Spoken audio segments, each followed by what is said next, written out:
How to cut an onion like a chef. Today we're going to be showing you how to do a brunoise, which is just smaller than a dice chop.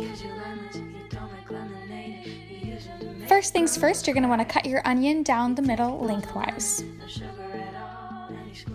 Then you can go ahead and remove the outer peel, but make sure to keep the root intact.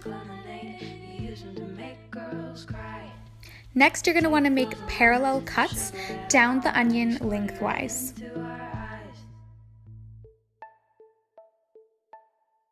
Then rotate it and make 1 or 2 horizontal cuts in the onion.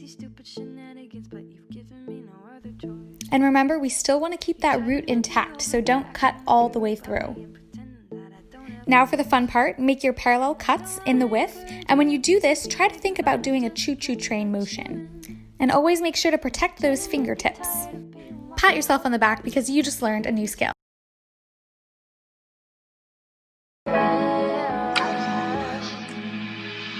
I miss my taco butter kisses. Hope you smile when you listen. Ain't no competition, just competing for attention. And you like, I'm not on no games. Well, baby, Yo, today we about to make a fire kimchi fried rice.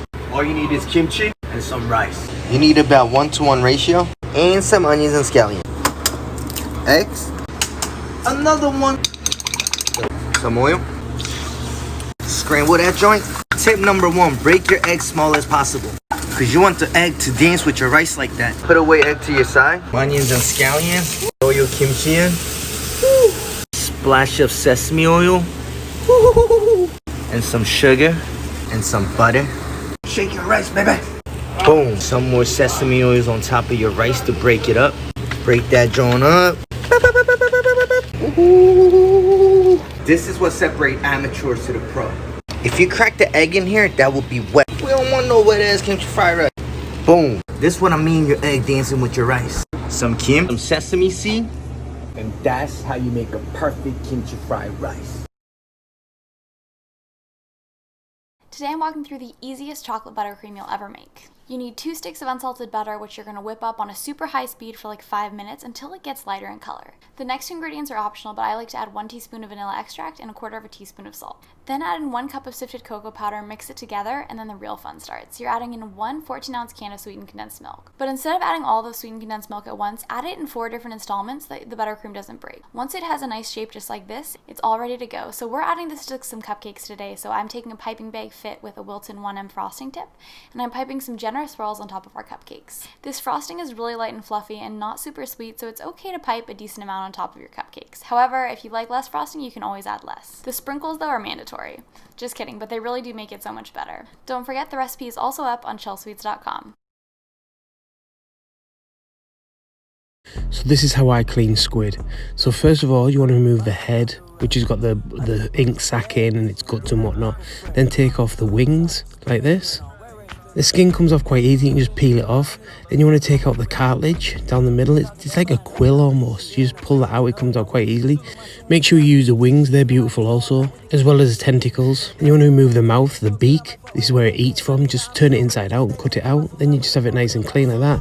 I cut the tube in half, so then I can take out anything that's inside, like any sandy or whatever, give it a little bit of a score. Then I'm just going to give it a char grill, a little bit of salt and pepper. This is really nice on its own with a squeeze of lemon or just on top of a risotto in a salad. It's absolutely beautiful.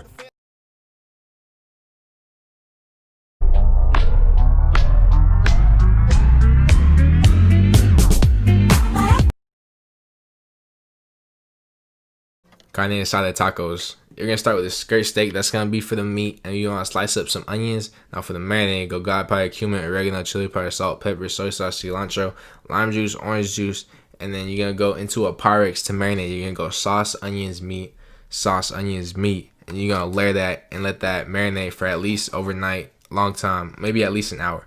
Onto the grill, piping hot. Use that thing onto there. Maybe like 2-3 minutes each side. You see how thin they are. It's gonna be quick. Just get them marks and you know it's done. Set it into a different Pyrex and you're gonna bring that inside. Let that rest for at least 5 minutes. You wanna keep the juices within. Test your corn tortillas. Fry them up with some oil. Doubles, of course, street tacos. You wanna go against the grain when you cut the meat. You see how it runs this way? You wanna cut it that way. And then cut it against that cut, so you got little pieces, you know, check it out, a little bit pink tasted. Now building tortilla, as little or more meat as you want. I don't know your situation, I don't know how much money, broke boys do less, and you build the rest. Yeah. These are by far the most popular cookies I've ever made, so let me show you how I did them. I made my sugar cookie dough yellow and pink, and then I rolled it out with a rolling pin, cut out some hearts and stars. I then baked them off, and once they were baked, I dyed my royal icing, all these pretty colors, and started flooding my cookies.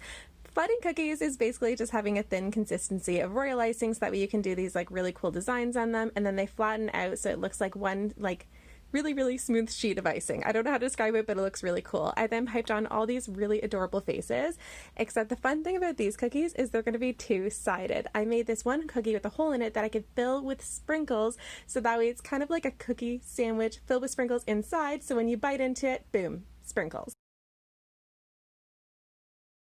Here's the ingredients to make the Christian Hull special. Let's start with the dressing. You're going to need lime, fish sauce, soy sauce, sweet chili sauce, mix. Then add some minced garlic and mix. Now shred some carrot, chop some chives, avocado, coriander. If you don't like coriander, just use parsley. Get away from me, I love coriander. Now add the sauce to the buns, scrape some avocado off, add the coriander or parsley, add carrot, add chives, add fried shallots. God, they're so delicious. And, okay, trust me on this, some beautiful smoked salmon. It's so good. Oh my God, it's so good. Chaser, you're mad, I'm back. Big mad, he's mad, she's mad, big sad. Ha ha, don't care, stay mad. Ha ha, bitch, I'm laughing cause you big mad. Instant ice cream, y'all. Grab some sweet condensed milk, some cream, and some flavouring. I'm using some leftover chocolate caramel cheesecake, 450 mils of cream, whisk with 1 tin of sweetened condensed milk until it looks like this. Ooh. Fold in your flavouring. Ooh. Pour into a container and freeze.